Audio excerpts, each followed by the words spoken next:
Okay, so not many of us in here, so let's see why we're in here, and then I can talk about what's interesting rather than what I've got on the slides. So how many people here are here because they're interested in the Azure piece of this? Okay, a couple of people, a few of you, about half of you, okay.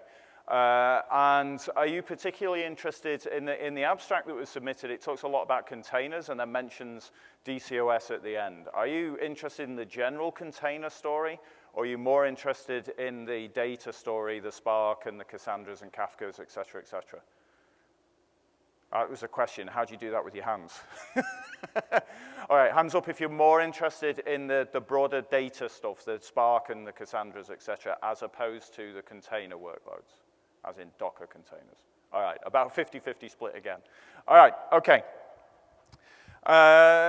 So, you know, it's a very small group. Feel free to ask questions as we go through. It's only a 30-minute session. I've got demos, etc. But with a group this size, we can definitely interrupt, ask questions, get clarification on things that I say, try and make the thing useful. My name is Ross Gardler. I work for Microsoft. I've been involved with open source software, Apache software specifically, for about 20-odd years. I am not a committer on Apache Spark or any of those particular projects. I've been involved in many other projects. I'm currently the Executive Vice President of the Foundation. And in that role, I'm hugely excited to see all of the work that's going on around here within this broader ecosystem of the big data, et cetera. But if I've not been working on those projects, why am I here? Well, largely because of Azure Container Service. So I'm going to talk a little bit about Azure Container Service, and I'm going to talk about why we built it the way we did. And the key thing about it is that it's all open source stuff. And so I want to talk a little bit about why are we running the service based purely on open source software. The flippant answer is because as a program manager, my job is to build that, and I've got a background in open source, so that's what I use. But of course, it's not just me. There's a whole bunch of people, and we'll talk about some of those, and you'll find that they're all open source people as we go on. So the key thing about container services, that we've looked at this and we've said, look, the orchestrator pieces of what people need to run are not actually that important. You just want the damn thing to work, you want it to run. And so what we're building with Container Service? We're just building a piece of infrastructure that enables you to run containerized workloads, whether that be Docker containers or whether that be Apache Mesos type containerization at the kernel level. The infrastructure for us is Azure, but it's also where you want to run it, because everything we're running on top of Azure is open source. So you can take that code and run it on-prem, you can run it in your dev environments, you can run it in other clouds, you can run it wherever you need to. And we did it that way because not everybody's flocking to the cloud at this point. Everybody is building a strategy for moving to the cloud. That's the way most people are thinking right now. And so by building tooling in the cloud that is the same as the tooling you can use in private data centers and so on, we make that process, we make it something that you control. You decide when you can move these workloads across. Of course, it's not just about the orchestration, though. You need application management tooling on top of that.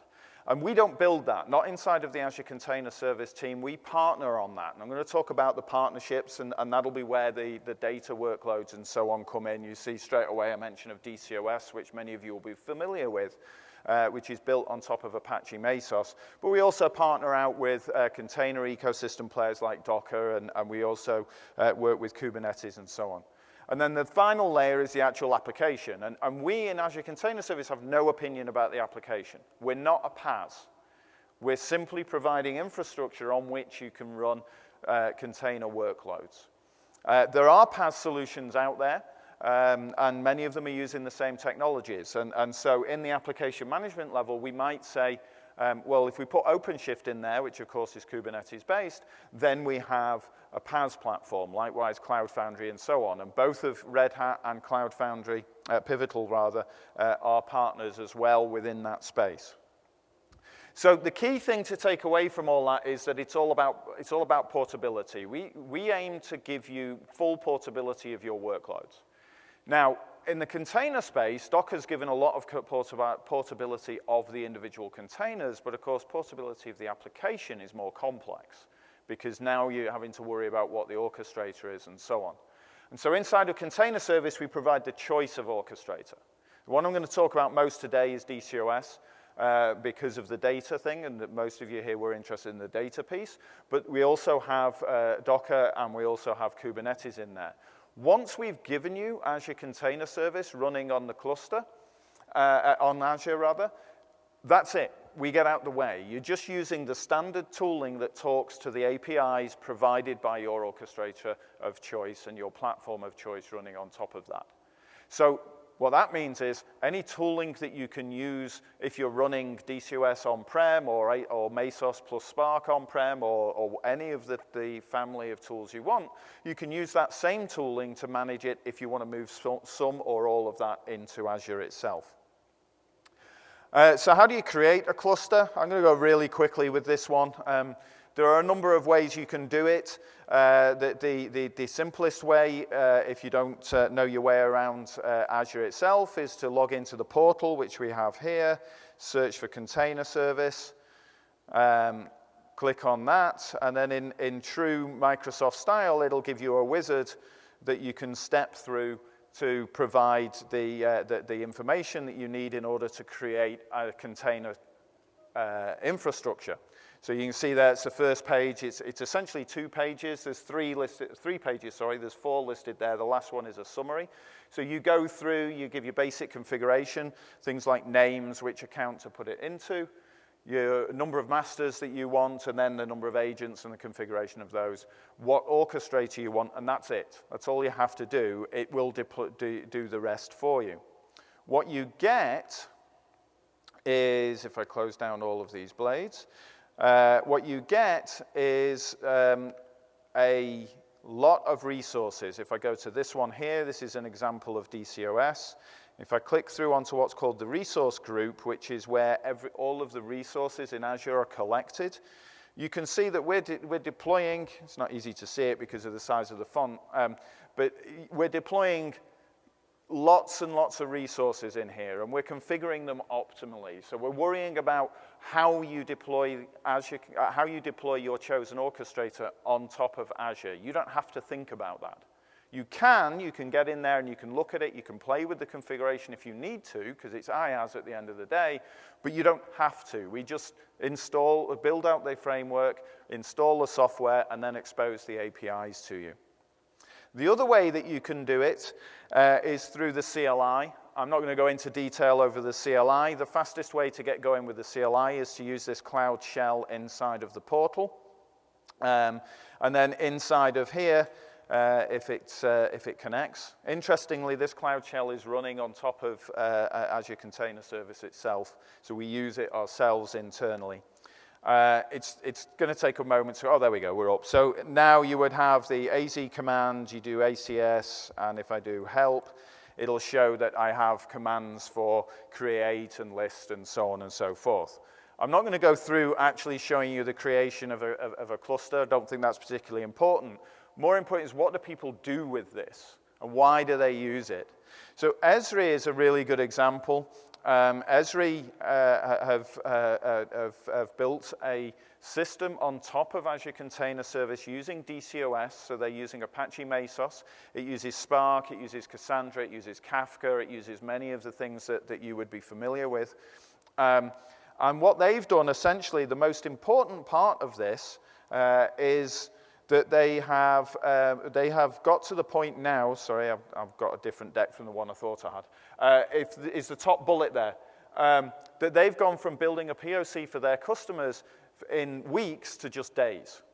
So they're able to work with customers more rapidly, bring customers on board more rapidly, and generally make more money. And if they make more money as a partner building on top of ACS, we make more money as well, so it's good for everybody. The fact that they're using open source software gives them all the advantages we talked about earlier on. They can run that same software in their dev environment. They can run that same software on other clouds if they want to. As far as I'm aware, they don't, but they can. If you want to know more about their solution, the link at the bottom down there is a video from Mesoscon, which they talk in some detail about what they did. Another example of the kind of things people build on top is BioCatch. This is a fascinating project. This is a small startup. I say small, but in terms of users, they're huge. They're a small startup in Israel. And they went in their first year from no users to 8 million users. All right? And their initial design of the application kind of struggled with 8 million users.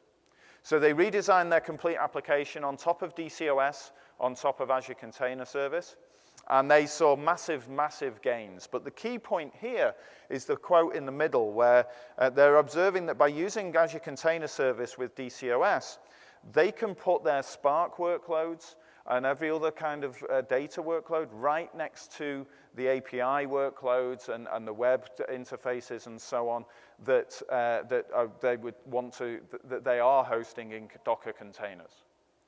Okay, so they're now able to serve 8 million users a day. They're analyzing literally, I don't know what it is, but it's billions of events an hour. They monitor 500 different behavioral aspects for each one of those users. What they do is they say, are you really the user you claim to be, by monitoring the way you type, the way you move your keyboard, the accelerometer if you're using a phone, all of those kinds of things. And what they've essentially done is got rid of passwords. So there's some of their customers now they just don't use passwords anymore.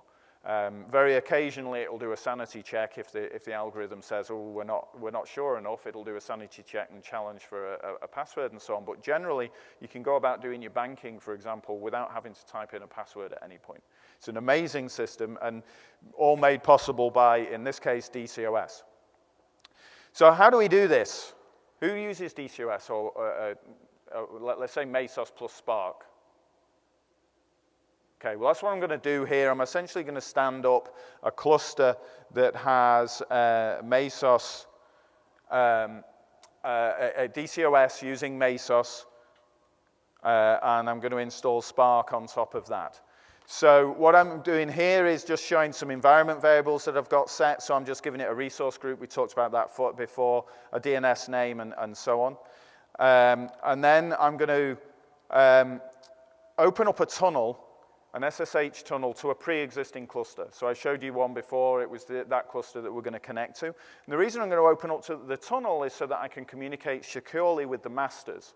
So I now have a secure tunnel open to those masters, and I can open up the web page accordingly. So let's have a look at that.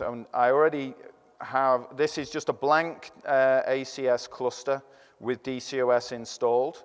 If you went through that wizard online that I showed you earlier on, it would take about 10 minutes to set this cluster up, and when it comes up, you'll see that there are no services running on this cluster at this point in time.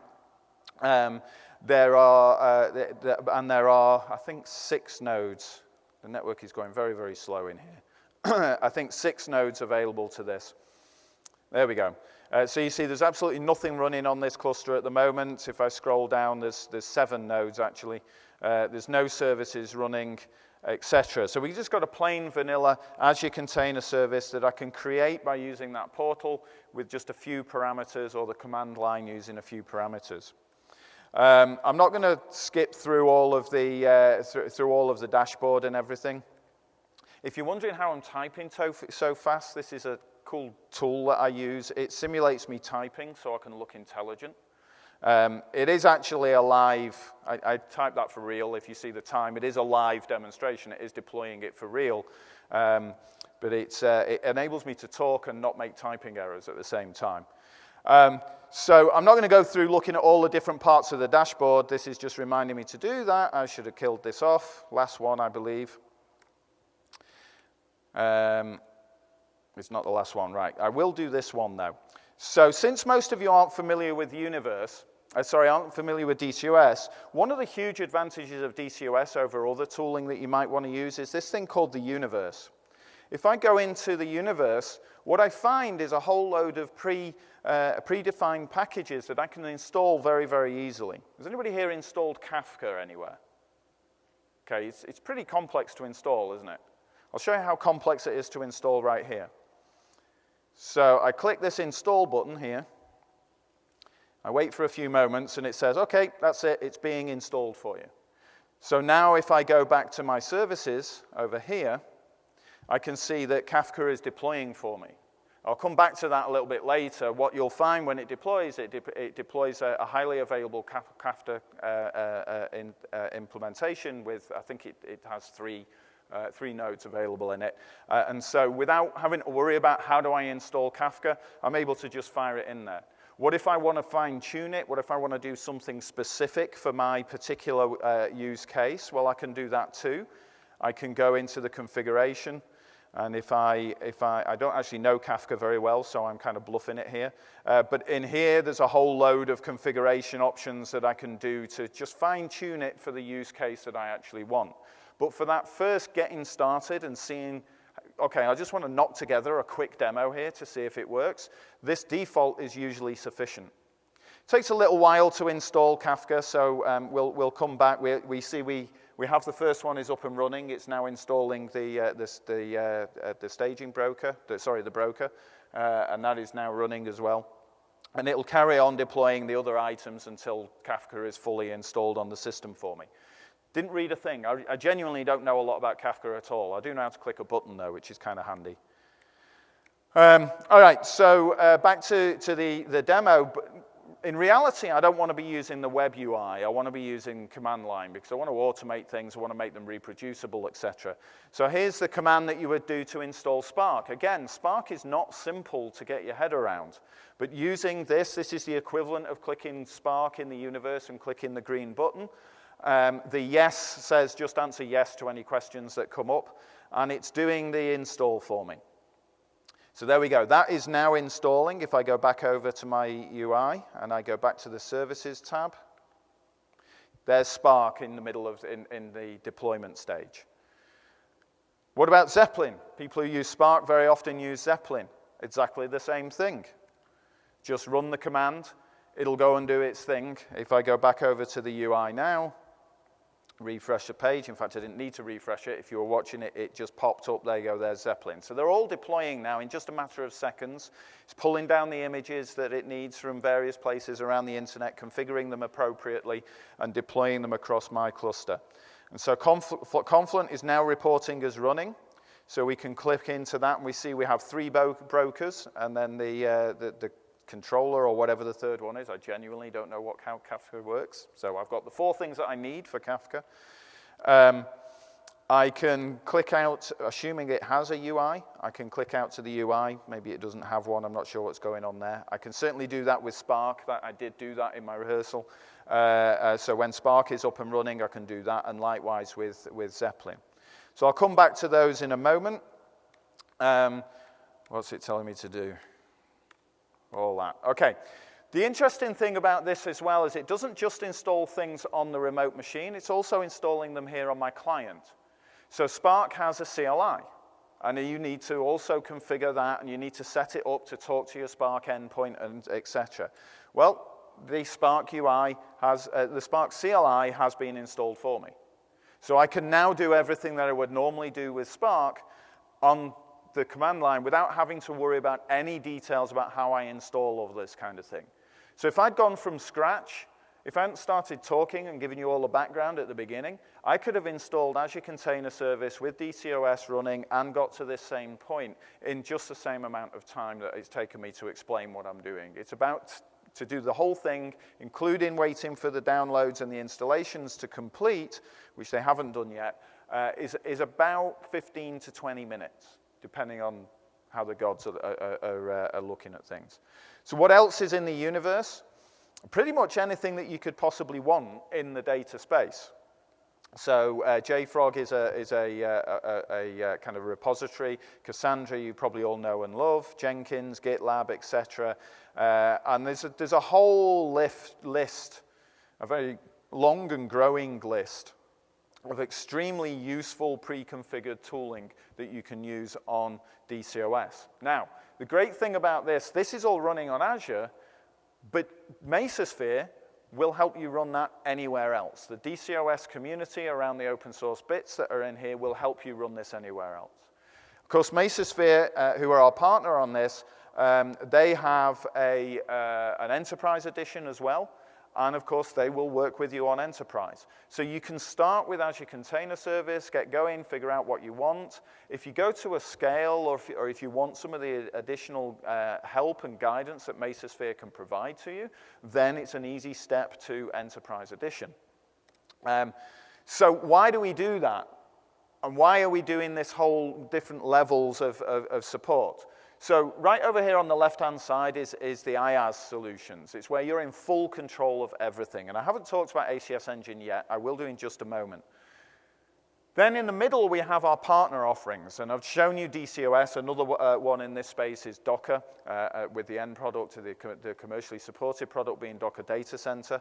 And that's kind of a middle ground between IaaS and a full commitment to the Microsoft infrastructure, because those partners are interested in running your workload wherever you want to run it. The truth is, I want you to be happy, and I think that you should be running on Azure for that, but I'll let you make your mind up about that, and if you feel that you shouldn't be on Azure, then tell me why, and it's my job to fix it. And then over there on the right-hand side is the Microsoft first-party solution, and you may have seen in the news that we bought a company called Deus. We also hired a guy called Brendan Burns. Brendan is one of the co-founders of Kubernetes. Deus are a very popular small business that grew up in the Kubernetes ecosystem. And so we're doubling down on Kubernetes inside of Microsoft. So if you want an opinionated solution, you don't want to make choices, we'll give you that. But if you want that flexibility, that portability, that level of choice, then you have those other partners that we're working with as well. And the Azure that you get and the support that we give you is just the same, whatever path you want to take. So why might you choose DCOS and Mesa Sphere? Well, we all know about containers and we all know about big data services. In the real world, in enterprise environments, these two things come together. Okay, you can't have one without the other in most environments, not in a modern enterprise application. And that's really the strength of DCOS, that Apache Mesos grew up in the data space and is part of the ecosystem that this conference represents. And then Docker is the kind of stateless containers and all of that kind of workload. And because Mesos can work equally well with both of them, because DCOS and Mesos can work equally well with those, it's a really good option for running your containerized workloads right there alongside, like the biotech example earlier on, where they're seeing such massive benefits. The SMAC stack, you've probably all heard about. It's all about data agility. That is where Mesa Sphere put their specialization into. The key thing for us about the partnership with Mesa Sphere is they bring lots of expertise to our environment. And so what you get when you're running DCOS on top of Azure is the Microsoft employees' expertise on how best to use Azure, and the Mesa Sphere employees' expertise on how best to run these kinds of workloads. And between the two of us, we believe we got the best offering for workloads that need data alongside your containers, or just data. If you just want to run Spark, if you just want to run Cassandra, if you want to run the SMAC stack, we do that for you too. Now, ACS Engine I hinted at a moment ago. The interesting thing about what we're doing here is, as well as everything we use being open source, we open source everything that we do as well. Now, the truth is that this produces outputs that are only truly useful if you're going to run on Azure, or Azure Stack, which is our on-premise version of Azure. So you're not likely to take this open source project and start running it on commodity software hardware in your daily lives. That's not the purpose of us open sourcing this. There's two key purposes for us open sourcing it. Was that a question there? No. There's two purposes for us open sourcing. One is you can see what we're doing. You can see how we're configuring this open source software. You can see what you need to do to be as close as you can to what we're doing on Azure itself. Because you can see what you're doing, because you've got access to the features that are coming in the near future, if you're taking a bet on moving some workloads into Azure, this enables you to make sure that we're not breaking you by making some changes. You're all familiar with the open source model of development, and that's why we open source the code here, so that you can see what we're doing. We do accept patches. We don't guarantee that we'll take them into the full version of Azure Container Service, because we have to manage that. We have to provide upgrades, et cetera, and so, et cetera. But we will work with you to make sure that if you're carrying patches against what we're doing, then we will do our best not to break you. We'll have the CI systems in place to ensure that. An example of what happens, we have one very large customer doesn't want to run on Ubuntu, which is what we run on Azure Container Service. They want to run on Core OS. So they've forked ACS Engine, they've made it run on Core OS, and they're running a great many cores on Azure, using Azure Container Services expertise, our engineering expertise in building Azure Container Service, but they're getting to use the operating system that they want to use, that they're most familiar with. So on that spectrum of IaaS through to PaaS that we were looking at before, they're way over there on the IaaS side of things, but they don't have to worry too much about how to make it run well on Azure. We do that. Question? I was curious, what does the substrate look like? Is it DCOS or Kubernetes? I'm wondering what kind of interface you present. What does the substrate look like? What do you mean? What, you then went on to say, what does the interface look like? Yeah, so my understanding was Kubernetes or DCOS yeah. Would work through Azure Container Engine in order to provision resources. So what Azure Container Engine does, and what we do on Azure is it outputs what we call an Azure Resource Manager template. Azure Resource Manager, if you're familiar with AWS, it's the equivalent of kind of CloudFormation, thank you, my mind went blank for a moment. So it's configuration of code, and all it does is it describes the infrastructure that you need in order to run these container services. So it's just, the API for ACS is just a CRUD operation, create the container service. That deploys the various machines, it installs the software you need onto those machines, and exposes the API of your chosen orchestrator.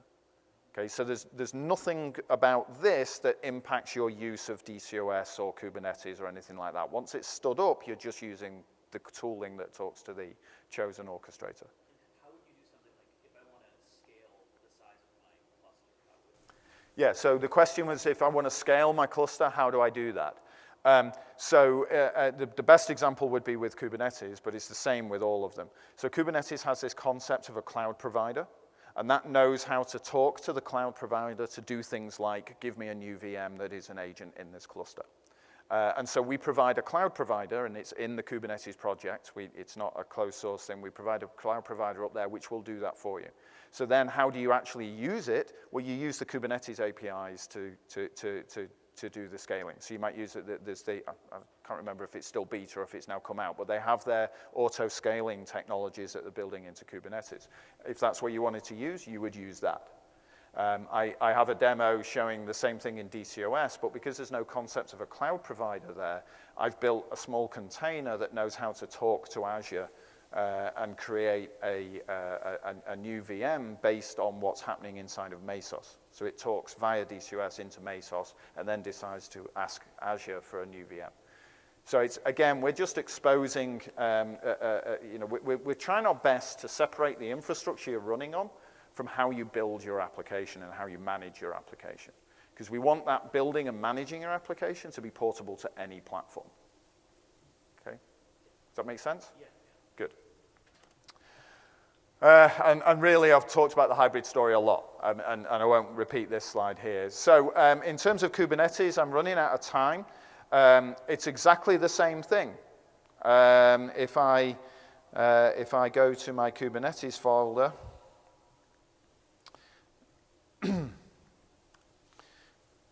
run my demo script again.